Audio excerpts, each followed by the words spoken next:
let's give a few minutes here and let some people know that we're going live on Instagram. And so let's while we're at it, let's just tell everyone who is listening or watching or whatever to tell us what your name is first of all, and where you are right now. Well, my name is Hafsa Ali, and currently we're in a town called Kenyaga, which is in Kenya. Kenya? And, yeah, Kenyaga town. It's not far from the capital, maybe around 2 hours drive, 2.5 hours drive. Okay. And this region is where most of the coffee is grown, where Nyeri, Kenyaga, and Kiambu, so those kind of areas where the coffee, along Mount Kenya. Okay. Along Mount Kenya. Yeah, so the altitude is quite higher. Even driving up here, your ears actually start to pop sometimes. So yeah, that's where we are currently. Do you have any idea what altitude you are at? It ranges between 1,300 meters to I think 1,800 above the sea. So that's what it ranges, depending on where the farms are located, because they are quite scattered. Okay. I work with one farmer in particular right now, and he owns around 85,000 acres of land, of farmland. So it's scattered around. Okay, great. All right, so let's tell everyone how you got to come to be in the coffee culture. What's the story that brought you to coffee? So sorry about the noise. They're just starting the balcony there. That's okay. We'll explain what you're doing here in a minute. Yeah. Well, I started, I think, about 2 years ago. I went to, because I grew up in London. Okay. So I wanted to open up a coffee shop here in Kenya where most of my family lived. But I realized I wasn't a good barista, so I had to go and get some barista training. So I went back to London and I did a barista course and a one-to-one. I did it with a company called Kimbo. So it was more of a one-to-one with another barista, and he taught me just the basic, a cappuccino and all that stuff. And we started talking about green beans, and I told him that I was currently living in Kenya, and he was so fascinated. And he said, "Why don't you bring it over and start that?" But I had no idea about the green bean business and any of that stuff. I was just into a small little coffee shop, somewhere people can come and grab their coffee and so forth. So I did the training, and after that I started getting into roasting. So I did another course with London School of Coffee, and so it was a roasting course, and I think it was like a 3-day course. And so in one of the days they gave us a small class on green bean buying, and it was really interesting. And when I looked at the prices for the Kenyan coffee, it was quite high in comparison to other origins. But I knew from previously that Kenyan coffee farmers always had an issue with the coffee industry, and I just didn't. It just wasn't clicking, because they're always complaining about how they weren't getting paid enough and how there's some injustice. But the coffee seems to be, being bought for a high price, so it just wasn't adding up to me. So I went back to Kenya, I did more research. I had to actually throw myself into the environment and come all the way to this region where coffee is being grown, and meeting the farmers, meeting the coffee cherry pickers, and that's when I kind of realized there's a bit of a disconnect in terms of the producers and the consumers. Okay. So I really wanted to be that link, like just a genuine link that has both, that has an idea. I kind of have an idea of kind of both worlds, because obviously I was raised in London where people drink coffee all the time. Yeah. And so I also have connections to Kenya, so I thought maybe this was very interesting. Yeah. Yeah. Okay, well, why don't you show us around at what's going on right where you're at there with the coffee beans, and explain the process to those who have never seen any kind of coffee being produced in the countries that, I'm speaking of the average coffee drinker who just gets a cup of coffee, has no Yeah. idea where it comes from. Well, that's me once upon a time. Yeah. So yeah, I can definitely relate to this kind of thing because that was time. Well, right now we left the farm and they were picking some cherries, and now we're here at the pulping station. They're just gonna start washing the cherries. And let me just switch the camera so maybe you can see. Okay. So they've just, as you can see, I think they've finished sorting. Yeah, they've finished sorting because there's been a bit of a water cut. They kind of have to pour the water in manually. Okay. Gonna pour the water in and start the water process up. And then if we come up here, it's a bit of a cardio jiggle, just to let you know. But That's not a snake, is it? yeah. So this is where the Okay. this is where the cherry grew. Yeah. So this is Francis. Hi, Francis. Hi, Fondas. Nice to meet you. So say hi to my friend Francis. I don't know if you can see him. It's really bright here, so. Yeah. So what it does is puts the coffee through here, and it kind of sort of pulps it. There's a bit of a pulping machine in there, and then it will come over out on the other end where it gets washed, Okay. and it will come all the way around. And I'll kind of show you that in a minute. As they're doing that, I'll kind of show you. And then it will come all the way through here into these chambers. Okay. And as you can see, they've already washed some already here. All right. And we'll go all the way there, come all the way here. And once it's gone to the other end over there, it's put on these beds, these drying beds.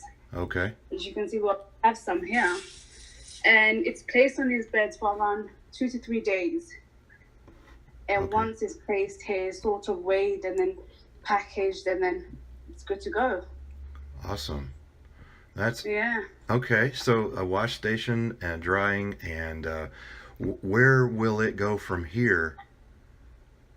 Well, from here, because this is a privately owned farm, and he would then sell it on to, he would package it, and he probably has some orders coming in from all over the world, and that's why I've joined with him, because I kind of help him. Sorry, let me just flip the camera.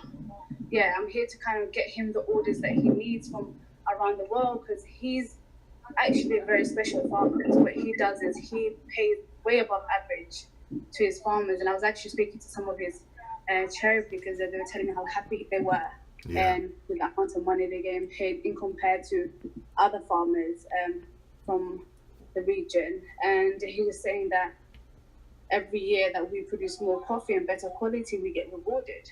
Mm-hmm. And with a lot of other small scale coffee holders, coffee farmers, the thing they tend to do is they kind of get desperate and they take their coffee to the auction and they kind of get shortchanged.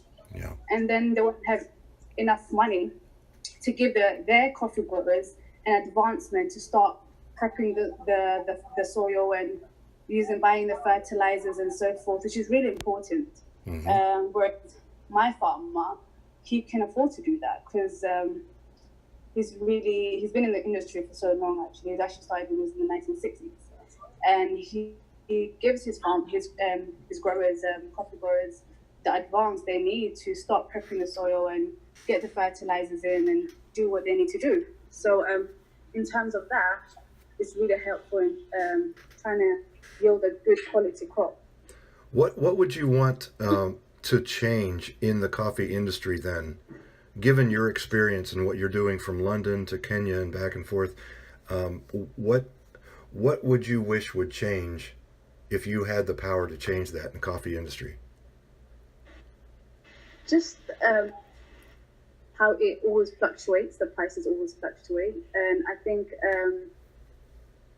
every coffee shop has potentially the opportunity to connect to the farmers like the farmer I'm connecting with, and making sure they provide their consumers with good coffee. You don't need to settle for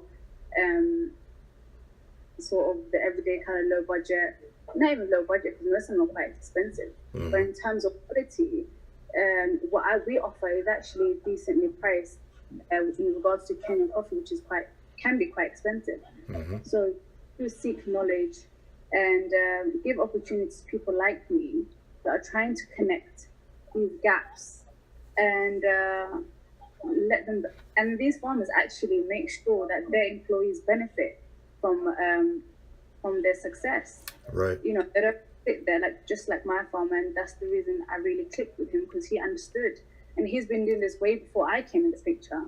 So we agree on the same terms, and it's a win-win situation. Everyone benefits. Right. So is the farmer literally right there right now? No, he's a busy man. Okay. he's not here at the moment because, like I said, he owns a lot of land, and he also has a coffee shop in Nairobi, and so he's a busy man. He used to actually travel abroad, Mm-hmm. and that's the problem with the coffee industry here. A lot of the coffee farmers don't know what happens to the coffee once it leaves the farm. Yeah. Because there's traders and all these people that are involved. They really don't know what happens to the coffee once it's gone out of the farm. And we try to give a bit of knowledge. And with my farmer, he has that experience, and he kind of appreciates what I'm intending to help him with. Okay. Which is good. It's good to be appreciated. It sure is, Yeah. and I'm sure it's rewarding to be a part of helping someone else out in the process that their passion is similar to yours as far as the whole coffee process. Definitely. You see quite sad cases here. I think the coffee industry, and I've spoken to people that their fathers used to be in the coffee industry in the 80s, and they said it was the best business to be part of because we were really wealthy. School was no problem. The school fees was definitely no problem. We owned a lot of land, and now most of them can't even afford to, which is quite sad. So we're trying to change that in the long run. Okay. So where can people find you? What's your website? Well, I've been taking more time on making the connections on ground. So I've just started marketing, and I have my Instagram page, and if anyone connects me through there, I can send them my PDF brochure. But just connecting me through my email, which you can find on my Instagram page. Okay. And just emailing me through there. Okay, so it's YETU Coffee. Yeah, YETU Coffee. Okay. And you have the email somewhere. You can give them that as well. That's great. And what is YETU? Yetu. So it's Yetu. Yetu in Swahili means hours. It means what? Hours. So it means hours. Yeah. Oh, like yours and mine. Hours. Yeah, like yours and mine. Hours. Okay, good. So I think I just wanted to give back some sort of power to the people that actually take a lot of time to make sure they grow this coffee.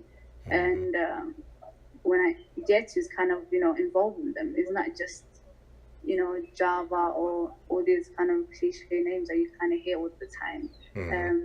In Kenya, it's used a lot, Java and Kahawa, which also means coffee in Swahili. But Yetu is something that you can be a bit more patriotic about. Yeah, that's like everybody's on the same path. Yes. Okay. All right. So if there are those who are listening or even watching right now who have a special place in their heart for Kenya and the places that you're helping out, they can connect with you and start the conversation with you.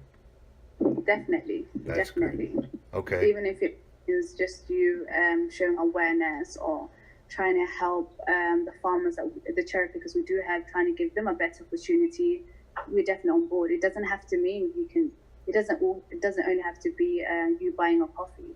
Even if you want, in a charitable way, we're definitely open to that. Okay, all right. And so before we let you go, I have a couple of questions. What time is it there right now? It's 3 o'clock. 11 past 3 p.m. On Friday. Yes, on a Friday. Okay, it's 3 p.m. Friday where you're at. Yes. It is, I think it's like 8 or so in the Yes. morning Friday. So we're just starting our Friday where you're almost done with your Friday. Yes, exactly. And then my next question is, what is your all-time favorite drink? I think we just have. It has to be a simple cappuccino with, but not that extra foam because it kind of gets in the way. But simple cappuccino. Okay. All right. And Yeah. you want to give a couple shout outs to a couple coffee shops in London that you frequent? Um, there's actually a new one that opened up where I lived in London called Ealing. It's called Z. It's called Z. It's just called Z actually. ZEE. And they also do their own roastery in the shop. Okay. And I just love the fact that it's so common for you to go into a coffee shop and see their own roastery right there. And I hope there's more of those coffee shops that pop up in London. Yeah. Yeah, that's great. Okay. And can you pan around so that everyone can see just kind of where you're at? So that's what's the station? That's the wash station, drying station, And that's just the landscape. and it looks kind of hot. It's very hot. Actually, the sun just went down, but it's very hot. And imagine these people go up and down this hill. And I was actually in one of the farms earlier on, and it's just cardio. I'm telling you, actually, it's an actual cardio. Wow. But yeah, if you go on my page, you can see some more videos that I took earlier on at one of the farms. Okay. All right. Yeah. Well, Hafsa, thank you for taking the time, and I'm so glad we got to connect. We'll definitely connect again, and when you get a chance to pin down the farmer next time you're there, let me know, and we'll see if we can't get a live interview with him as well. Definitely, I'll definitely do that. I will get him on board. Like I said, he doesn't even have time for me sometimes, but he does make up for it. But I will definitely do that. And thank you for the opportunity. Yes. You're just one of the people that I've contacted one time and got back to me straight away. So I really appreciate that. Well, no problem. And we're going to put this on our YouTube channel where we have a playlist of all the interviews we do, and yours will be the first video interview that we've ever done. It's always been audio. So be looking for that. I'll send you the link once we get that done. Okay? Brilliant. Thank you so much. All right. Thank you. I appreciate it. Take care.